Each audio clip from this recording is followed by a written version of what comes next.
Chain माझी हरपली का बाई, थांब जरा, चेन कुठं तरी गेली आहे. सापडली सापडली. हा तर अशा प्रकारे आम्ही झालो तयार. सकाळ चल येऊन आलो आता बाहेर.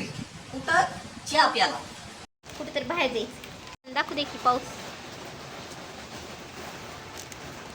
झालेले आहे. असं रेनकोट घालून बघू आता हिने कुठून येत आहेत आम्हाला. मला हॅलो. बाहेर एवढा पाऊस चालू आहे मरणाचा. 3-4 दिवस झालं पाऊस उघडला नाही आणि आमची बाई म्हणते चला बाहेर चला बाहेर चला बाहेर. आता बाहेर कुठं, आता मी झालो पुरा पॅक. बाईला घेतो आणि आणतो पार कुठं तरी फिरून. असल्याच पावसात अर्ध्या वाटत पाहिजे म्हटलं पाहिजे, मला नको चला घे. ते म्हणून कुठे निघालेलं आहे. हॅलो नमस्कार मंडळी, माझ्या यूट्यूब चॅनलमध्ये तुमचं स्वागत आहे. आमच्या एवढ्या डिस्कशनवरून तुम्हाला समजलंच असेल की आम्ही कुठेतरी बाहेर निघालो. 3-4 दिवस झालं मी घरात बसून आहे आणि पाऊस काय उघडायचं नावच घेत नाही. सूर्यदेवाचं तर दर्शनच झालं नाही 3 दिवस झाले. मग मला खूप बोर होतं म्हणून यांच्या मागे लागले की चला बाहेर कुठेतरी. बाहेर पडलोच की मग यांना चहाची आठवण झाली. म्हणलं एवढा पाऊस चालू आहे, म्हणलं एक चहा झालाच पाहिजे म्हणून एक चहा घेतला. गाडीमध्ये पेट्रोल पण भरून घेतलं. आपलं ट्रॅव्हल चालू झालं की पेट्रोल नको संपायला म्हणून इथं पेट्रोल भरायला थांबलो होतो.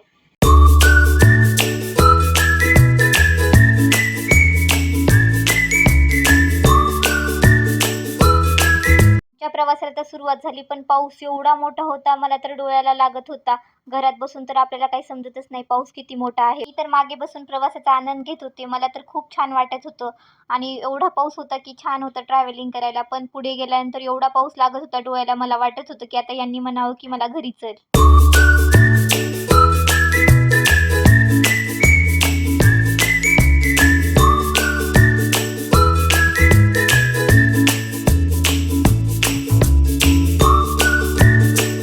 फाट्याला येऊन आमचा प्लॅन कॅन्सल झाला आणि आम्ही परत घरी जाण्यासाठी निघालो होतो. आणि समोर बघा ना ट्रॅफिक किती आहे. घरी जाण्यासाठी एवढी ट्रॅफिक होती की म्हणजे गाडी पुढे जातच नव्हती.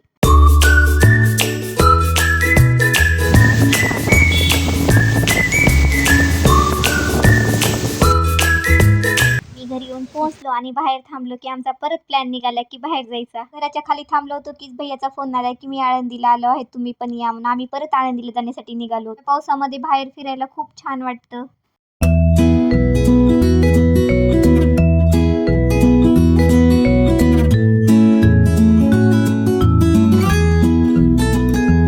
लक्ष रोडच्या साईडला गेला आणि वारकरी एवढ्या पावसाचं छत्री आणि झेंडी घेऊन आळंदीला येत होते, कारण आता दिंडी पण जवळ आली आहे ना. प्रत्येक गावच्या पालख्या आळंदीला येऊन थांबतात.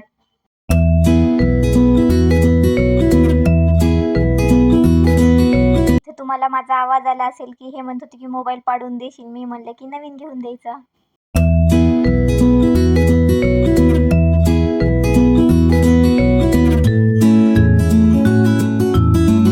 इथं रोडच्या साईडला प्रमोद भैया आमची वाट बघत थांबले होते. आम्ही आले की तिकडून ते आले. त्यांचा पण व्हिडिओ मी घेतला होता.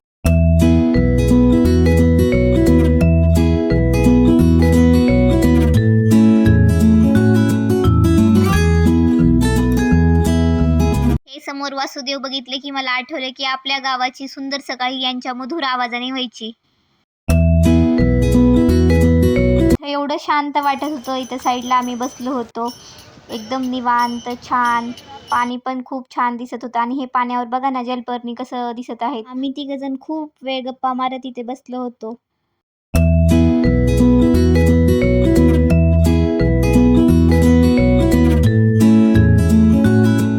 त्यांच्या मागे लागून इथे एक व्हिडिओ बनवून घेतला. माझा शूट करायला तयारच नव्हते पण त्यांच्या मागे लागून मी इथे एक व्हिडिओ घेतलाच. तिचं खूप छान दर्शन झालं. गर्दी होती पण दर्शन छान झालं आणि आम्हाला पुढे जायचं होतं की भैयाला बेल घ्यायचा होता. बेल बघण्यासाठी आम्ही खूप दुकाने शोधली आणि एका दुकानामध्ये आम्हाला हे आवडलं म्हणून तिथे घेतला. घेऊन आम्ही घरी जाण्यासाठी निघालो होतो. मला हे व्हिडिओमध्ये एवढं सुंदर दृश्य दिसलं असेल. हे थोरल्या पादुका मंदिरचं आहे. तुम्हाला मी मागच्या व्हिडिओमध्ये दाखवले होते. तर ते खूप सुंदर होतं आणि मध्ये मंदिर पण खूप छान आहे.